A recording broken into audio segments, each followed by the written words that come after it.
Okay, so now we're going to get to the point of creating a search for our store. So the end goal would be to have a search box that appeared sort of at the top of this page, or maybe a search box that appeared at the top of every single page. To keep things simple for what I'm about to do, I'm going to have a separate page for search. And so that was the sort of the same as on this example e-commerce store that I have running on Heroku. It has its own search page, like that. Once you do that, though, this page could be turned into a partial. This aspect of the page could be turned into a partial. And then you could sort of integrate that and have it at the top of all of your pages. So we'll start by having it isolated on its own page, and then we could potentially, and I won't do that for this screencast, but we could potentially make it so that the search appeared on every page. And so we're going to be working with the existing front-end controller that we have. So if you remember, our front-end controller was called store. And so if we look into our folder, to the app controllers, we have this store controller. And the root for our entire project, the root route goes to index, where right now it just lists all products. And then we had a show page for individual products. So we were able to get to a show page by clicking on any product name and then seeing like an individual page for that product.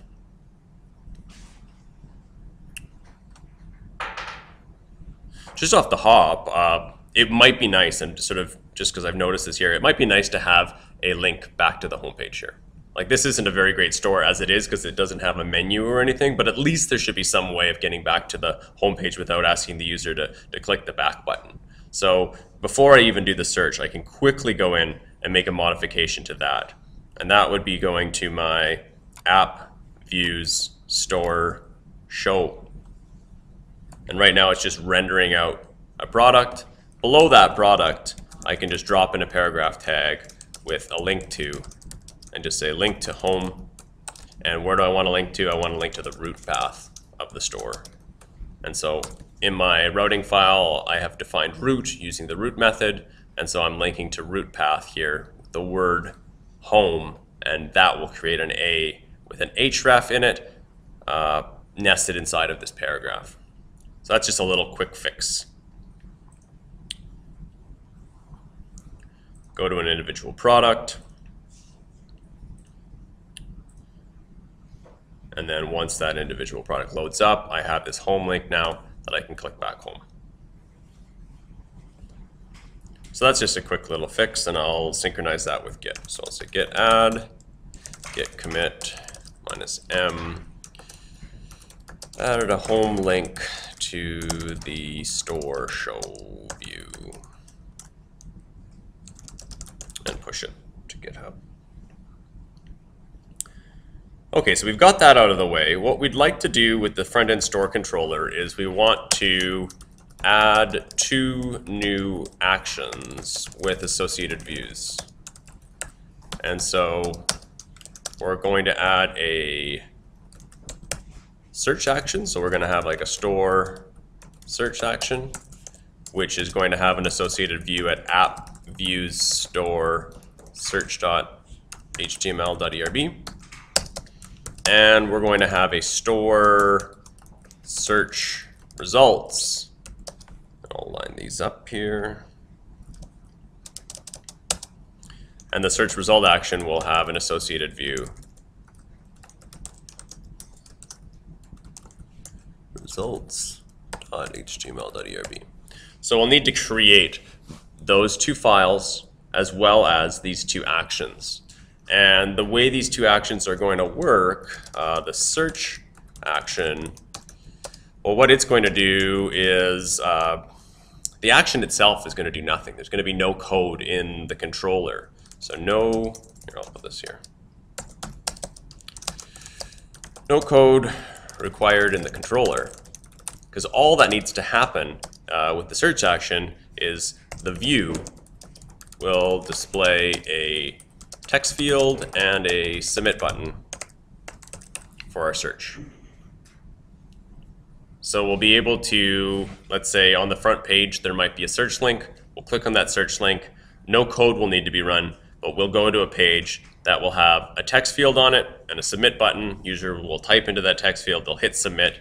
When they hit submit, this form is going to post. So this form will post, as in the HTTP verb post, to the search result action or search results action. And so that, the search results action, it actually needs to have some code inside of it.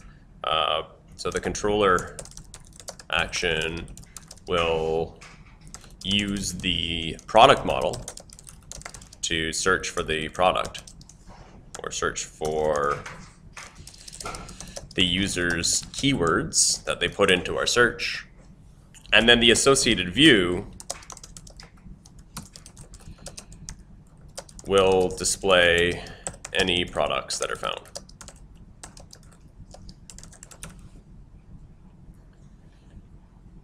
This also means we'll need to add routes for these two actions so that the users can actually get to those two actions.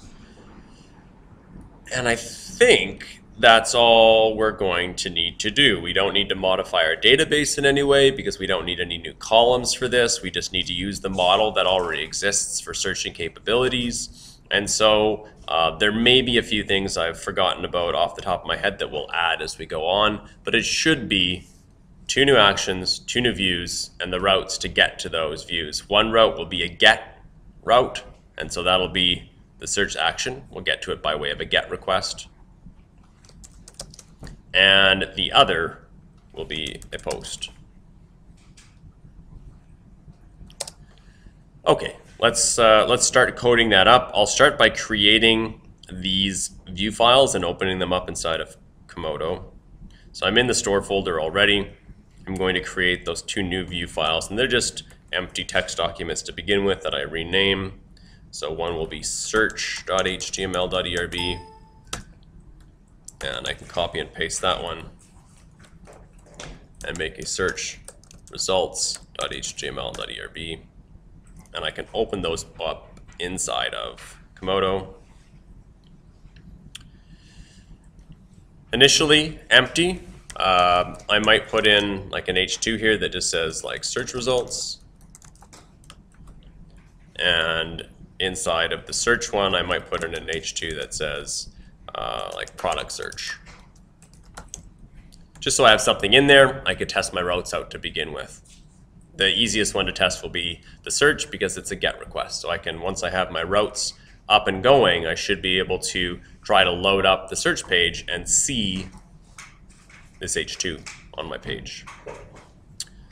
So two different views, each with a little bit of view code inside of them, but nothing more than an H2 at this point. In the store controller, I can put placeholders for the search and for the search results actions. Now, no code is required here. Again, this search action, I could even just leave off this action, but I like to leave it in for sort of self-documenting purposes, so I can, mention the fact that this automatically loads the app views store search.html.erb. So someone looking at my controller knows that there is this page that exists, even though there's no code that's required to run before loading up that particular view. This is where we'll actually have to do.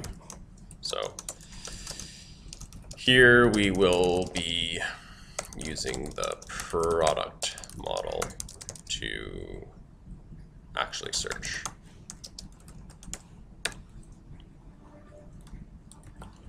And we'll be searching based on data that's coming to us by way of a form. And if it comes to us by way of a form, by way of a post, it's going to end up in the params hash because that's where all of our user data always comes from. So if we have stuff coming to us by way of the URL, like IDs, primary keys, that comes into the params hash. But also when we post a form, that data ends up in the params hash as well. So that's what we'll be using for searching purposes once we get that far. With those things in place, the two views and the two actions, I can now add my routing. So I can go to my config folder, and that's where my routes.rb is. And I can add those two routes. I can say match. And remember, the first thing I match to is the URL. It can be anything I want. It's just going to be what's going to lead the user when they type in a URL, click on a URL, to this particular search page. And so I could just call it search. That happens to be what my action's called, but it doesn't need to match.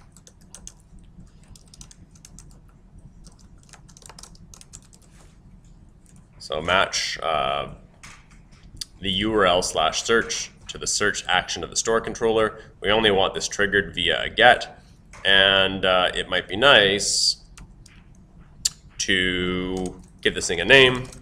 So I say as search. I've just noticed here that I didn't add a via previously to my show, and I might as well enhance my show so that it only works for GET requests as well. There's no need for the show to respond to any other HTTP verbs. And so that's the search. I can even test it right now. If I go to /search, I should be able to see this H2 with product search on it.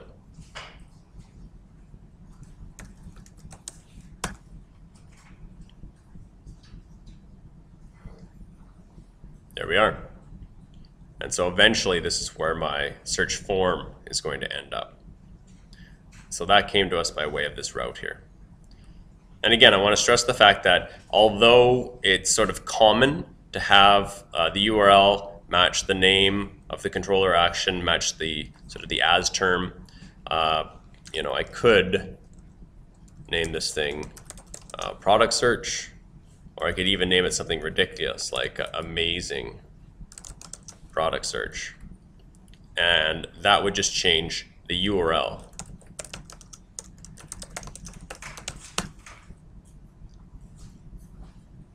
But it won't change anything else. So I have the flexibility of defining sort of longer, more descriptive URLs here. For simplicity purposes though, I might just have them all match.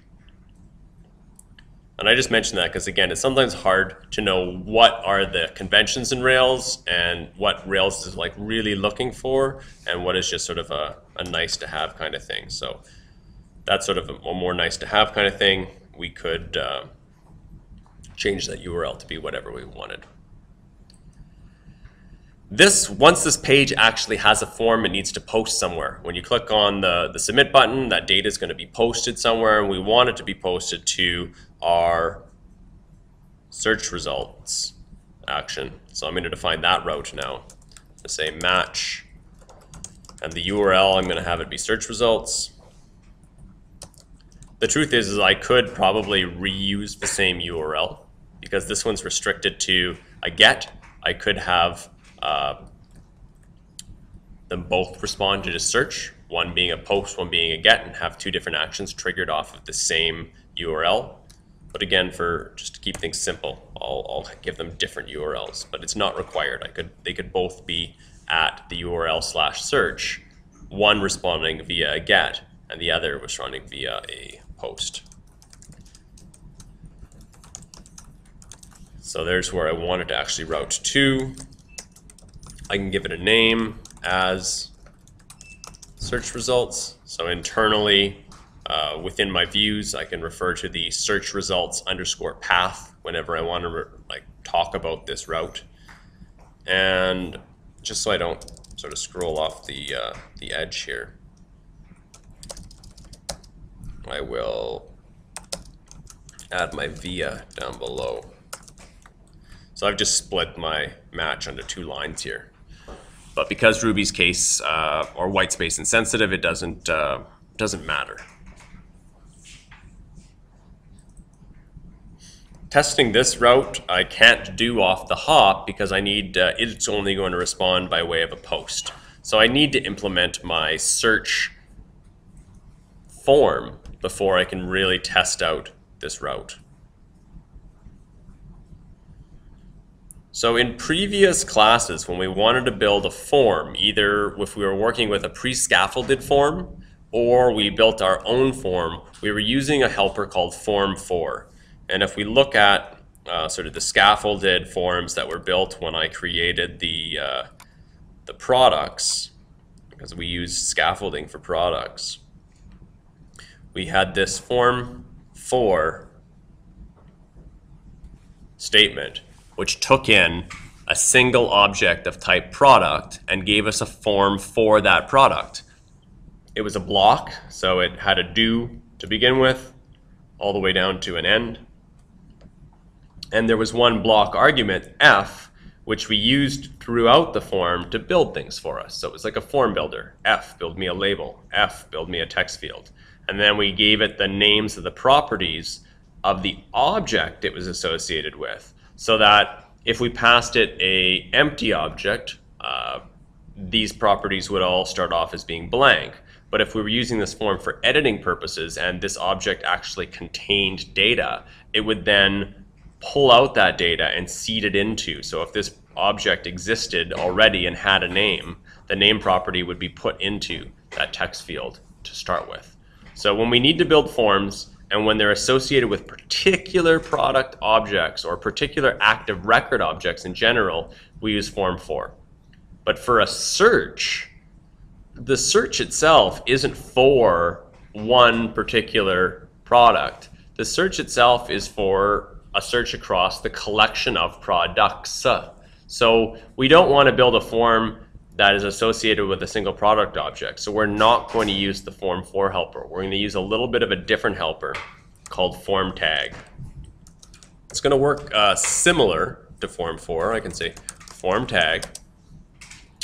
And then, you know, where do I want this form tag to actually sort of post its data to? Well, in the routes, I gave my search results a name of search results.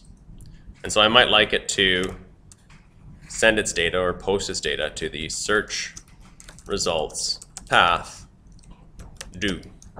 And I say do because I want an associated end here so that the stuff inside is going to be the stuff inside my form.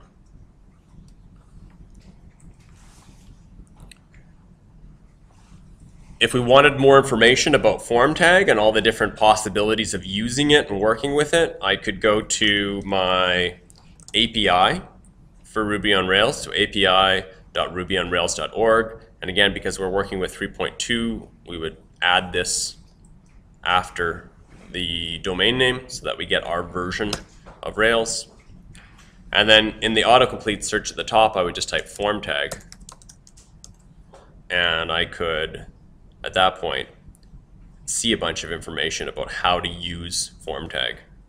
And so some different examples, how to use it. The most basic example, you can actually just pass it a hard-coded path. I've passed it sort of a underscore path sort of routing method. We can sort of override the default method. So if we don't want it to be a post and we wanted it to be a put, we could do that. There's a bunch of different options that we can apply to it. So it gives us information on those. Just this on its own, my search page, that's what I'm working with right here, will not have changed visually. So if I reload the page, I shouldn't get an error, but I shouldn't see anything either. I've got an empty form on my page. But if I view source, if I hit Control U, we will see inside of that page a form. Here it is. And so this single command here, form tag, search results path, do end, is building us this form. You can see the action is set to /search results with a method of post. That's perfect. That's exactly what I want because that will trigger this route, a URL of search results via a post. So I've built my form correctly. And then inside of the form, just like with form 4, we have a couple hidden inputs. One hidden input to test to see if our browser supports UTF-8 encoding, and that's just something that Rails gives us as an extra feature and we don't need to worry so much about it. And the other one is this authenticity token, which ensures that Rails will only accept forms that include this token. So if someone was running just an automated script trying to hit all the forms on your website to look for vulnerabilities, their automated script wouldn't contain this token, so Rails would just reject any post requests that it would get that were missing that token. So it's just two little added inputs that are hidden. We don't worry about. They come with all forms, whether built with form tag or form 4. Now we want to actually build up the different elements of our form. When we were working with form 4, we used that f, and we said f.label and f.text field and f.submit. There are other ways to build those things without that builder. And so we have things like text field tag, and that will build a text field tag for us. And so if we go to the API and we look, it gives us a bunch of different examples on how to work with the text field tag and what the output HTML would be. So in this case, text field tag with the string name will give us an input of type text where both the ID and the name are set to name. And so we want a text field inside of our search. So here I will say echo out for me. So that's like the ERB with the equal sign for echoing. Echo out for me a text field tag. And the name of this tag, and you can use a string here or you could use a symbol. Both of them work. I'm going to say keywords because that's what this tag is for. It's for the user to input some keywords for them to be able to search. I can now go back to my search by way of the actual web, and there's my text field. And if I view source, let me just make it so this can go fit on the screen here. If I view source, you'll see within my form I now have an input where the ID and the name have been set to keywords. It's of type text. It's going to be submitted when I submit this form. It's going to be posted. That data will be posted and it'll be called keywords in the params hash. And I want a submit button too. So I might also say submit tag with, you know, text search on it. And so if I reload, I get to see this beautiful search form now. I've got this text area, a search button. If I view source on it, I see that I also now have an input named commit of type submit with a value of search. And so the value for inputs of type submit ends up being what's on the button itself. And that's all the work I need to do with both the search action and the search view. So the search action does nothing at all. It just defers to the view. And the view gives us a form that the user can put some input into. And that input will be posted to us and it'll be labeled as keywords. So I can now test out my route that I built earlier on, right? There's this route that I have for my search results, and it's only going to respond when it gets access via a post. I now have a form that can post it something. And so I should be able to see the search results page, even though the search results controller is not doing anything with that data yet. So just by way of hitting search here, I should end up at my search results page and see search results at the top. So again, now I know that both of my routes are working. I've tested the get one because that's getting me to the form itself, and now I've been able to test the post because I've posted from the form to this particular URL, getting me to the view. So the very last thing I need to do is actually perform the search and then display the associated products. And so when we wanted to display products, for example, on the index page, we had a product partial.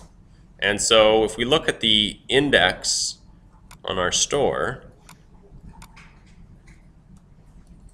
it says all products, and then it does this command, render at products. And the render command would say, okay, you want to render a collection of products, and then it goes and looks in the view products folder to see if there's an underscore product partial, and because there is, it would render that partial once for every product in that collection. And so I can do the same thing for my search results. I can just drop in there this render products statement, and as long as I make a products collection available to this view, it's going to display all the products. And so I'll do that here in search results. I'll say at products equals, and now here I have to use the product model, and I want to find particular products that match the keywords that the users are giving me. I'll initially code this up incorrectly or restrictively. It's not going to work as the best search in the world, and then we'll improve it. So a poor implementation of search would be this, where now a search, right now a product has a name and a description. We might want to build up our search so that it searches through both name and description, but initially I'll just target name. So I might say product where name is, my keywords end up in the params hash at position keywords. The position is keywords because that's what I called my input here. So if I had called my input ewok, then we'd be looking at params at position ewok here, right? So it's my choice as to where data gets placed in the params hash. Another difference between working with form 4 and form tag is when we were working with form 4, our data ended up nested inside of the params hash. And so when we were working with data that had to do with a particular product, say the product name, we would sort of look for the name, but it would be like sort of nested inside of a product section of param. That's only happens with form 4. We get this kind of nested structure. With form tag, our keywords ends up directly inside of params. So that's this keyword here, keywords, becomes keywords. So why is this search poorly implemented? What's restrictive about it here? It has to be exact. So you'd have to pick the exact name. And if you already knew the exact name, you might not need to use search, right? So it's a very restrictive kind of searching. If you tried to do a partial match here, you wouldn't get it. So we can look, this should work now at least, right? Someone goes to my form, they put in a keyword, they post the form, it ends up here. I pull out those keywords, I do a select star on my products table where name equals, and then whatever they searched for. And I then have access to a collection called products, at which point the partial would be triggered and I would see it. So if we go back here, I know I have a product called hamburger. If I searched for ham though, I get nothing at all. If I search for hamburger, I also get nothing. That's not purposeful. What did I do here wrong?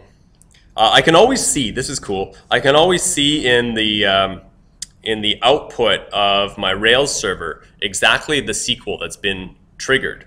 And so I can scroll up here and I should be able to see what was actually triggered here. Here's the select statement sort of buried away here. Select products from products where products.name equals hamburger. That should have given me. I wonder, is it going to be that specific? Let's go and look at that. So even it's case sensitive. So that's a really bad search, right? If you're expecting your users to know the full name and case of the product that they're searching for, they're going to leave your store and never come back. All they want is a hamburger, and you're making it too difficult. So let's improve this search. It's still not going to be the best search in the world. I'm going to leave it up to you guys for your product or for your project to actually implement a more complete or better search. But let's at least make it so that we're not worried about case anymore and that partial matches will be allowed. Anytime we have this sort of like key value where clause, it's an exact match. But we can always just sort of specify a string inside of here, and I can interpolate in my keywords into that string, and the string is just like the portion of the where clause that you would have written had you been writing SQL. So had we been writing SQL, we would probably want to do something like select star from products, where this is going to be where the magic happens. What do we do for a partial match in SQL? Anyone remember? Like. So where name, like, and how do we use wildcards with the like? Who remembers what the wildcard symbol is? It is a %. So you might always, I tend to always think of asterisks as being the wild card, but SQL uses the %. So if we were, for example, searching for ham, like hamburger, where name, like, and then in quotes, we might have like %ham %. So that's the SQL that we want to replicate. And so really this is the portion of the query we wish to replicate. So I can just put in here where name, like, and again, I'm going to do something bad here first, and then we're going to fix it up in a moment. And so there I am, sort of hard coding in my clause. SQL isn't case sensitive, but I do like to sort of capitalize the keywords. And so, oh no, I don't even need the where because I'm inside of a where clause. So where, name, like, and then here I'm injecting the user's keywords inside of wildcards on either side, and then I'm putting that inside of quotes because it's a string. So I need to quote it within the SQL itself, right? These quotes are important. If I didn't have single quotes there, I would get a SQL error. Right, so the quotes are important. Oh, I don't need to say that. And so now our search will be a little bit better. The only problem is now we've injected a huge security hole into our system. But we'll look at the search first and see what's up with that. And so searching for hamburger, like the uppercase H hamburger should still work. And it does, right? We're happy. Lowercase hamburger will now work as well.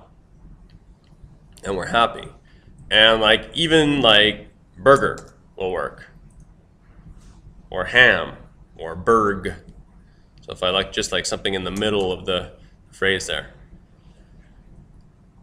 So better, but now we might even be opening ourselves up to like a really overly permissive search. Like, have you ever gone to a website and searched for something, you get all these results, but most of them are ridiculous? Yeah, so we may have just coded that, the ridiculous search that returns too many results. But again, I'm going to leave that up to you guys to fix on your projects. The thing that I want to worry about here is I've just opened myself up to a huge potential security hole. And the reason is the user's keywords are going in right about here. So the keywords are being injected here.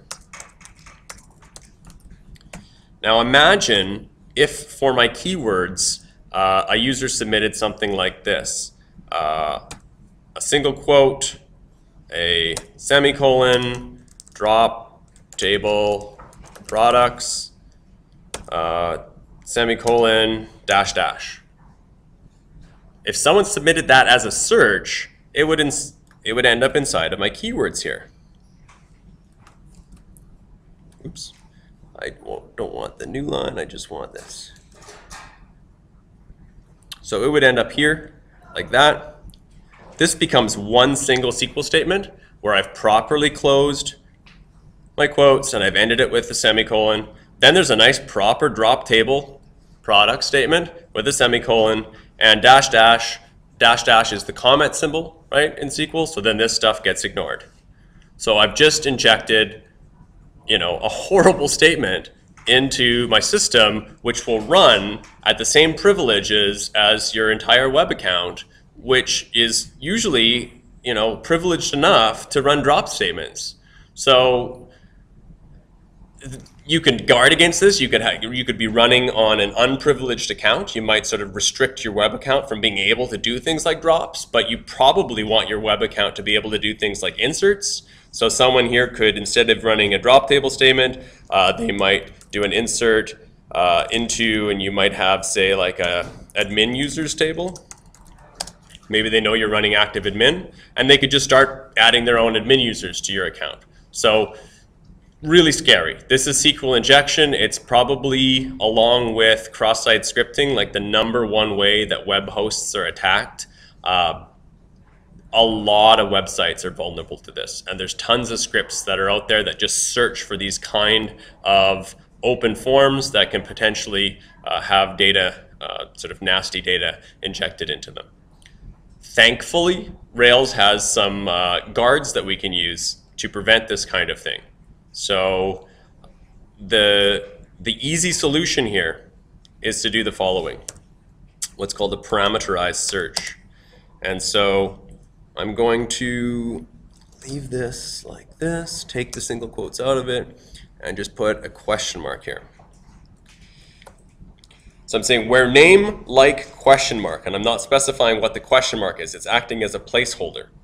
And then anything after here, if I had a really long statement that had a number of question marks, I could sort of put in a number of extra parameters. But in this case, I have a single question mark. So the next argument is what should be put in place of that question mark.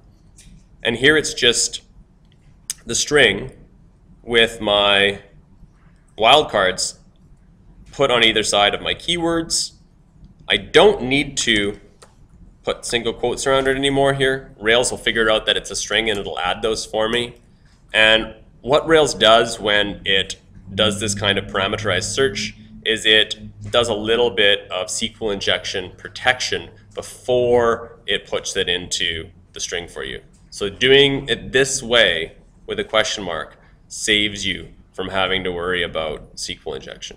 It's a very simple thing you can do to secure your sort of back-end SQL. My search itself should still work exactly the same as it did before. So if I go back and I search for Berg, it should still properly search for Berg. And if I look in my server and I scroll up, we could see the SQL statement that was run for that, which is here, select products from products where name like Berg. So it's still doing the proper search, but I'm not susceptible to any form of SQL injection attack at this point. Our search is sort of done. There is the chance that I might want a link to it from my front page.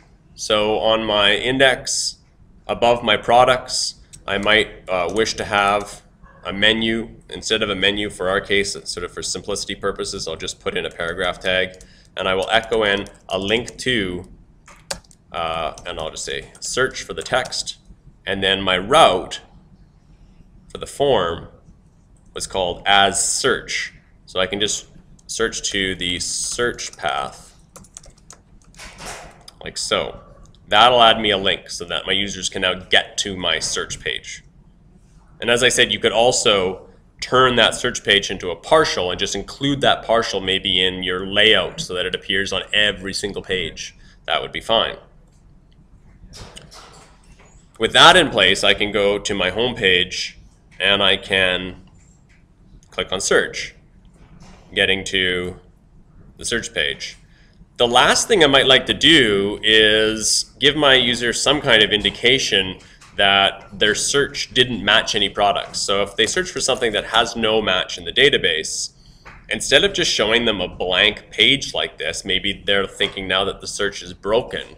It'd be nice to give them some indication that something didn't work here. Your search didn't come up with a result. And so in my search results page, I might want to have something along the lines of, if products.empty question mark. So if my products is, if my product collection is empty, I don't need to guard this render statement here, saying, only render if there are products, because that's what's going to happen. Rails does that for me already. If the products collection is empty, there's nothing to render. But up here, I can say, if it happens to be empty, let's put some new text into my page. Let's put in a paragraph tag and say something like, sorry, your search for, and I'll put the actual search there in a moment. Returned no results, period. And the search that they searched for, well, we have access to the params hash inside of here as well. So I could say params at position keywords.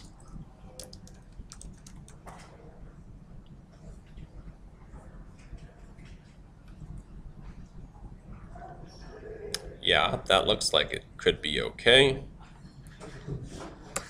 Let me try this out. Search. Yeah, sorry, your search for blah, return no results. If I go back and search for something that actually does exist, like ham, then I see just hamburger. So this was the key here, to have this nice little if statement. If my products collection was empty, well then let the user know. Some security conscious individuals might even find this troubling. There is a whole other sort of side attack on the web called cross-site scripting, where you could potentially inject JavaScript into people's pages and have it run as them. And so early on in the days of Twitter, when Twitter was just like sort of a newer thing, someone figured out how to sort of cleverly craft a script element that the Twitter's filters didn't get rid of.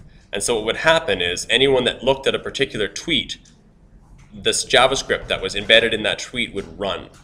And the JavaScript that embedded in that tweet, what it would do is it would tweet itself out again. It was like a self-replicating worm.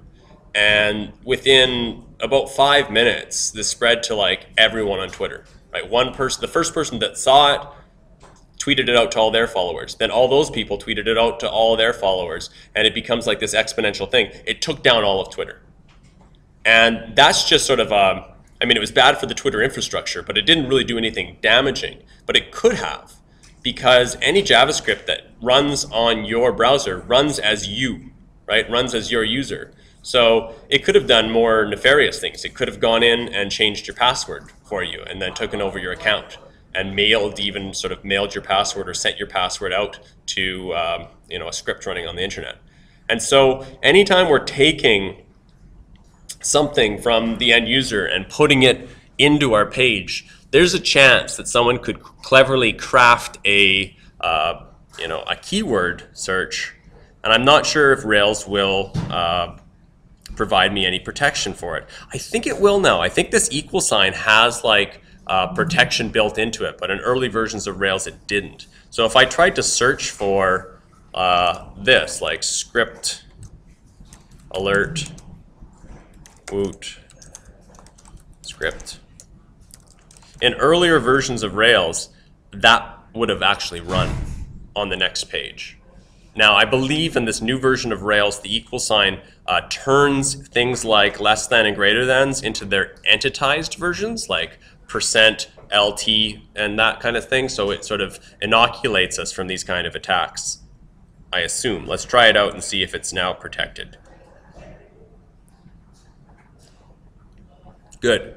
Okay, so by default, Rails protects us from this kind of thing. It didn't used to. You used to have to put an extra, manually, I think you had to do this, H, meaning like do some HTML scrubbing.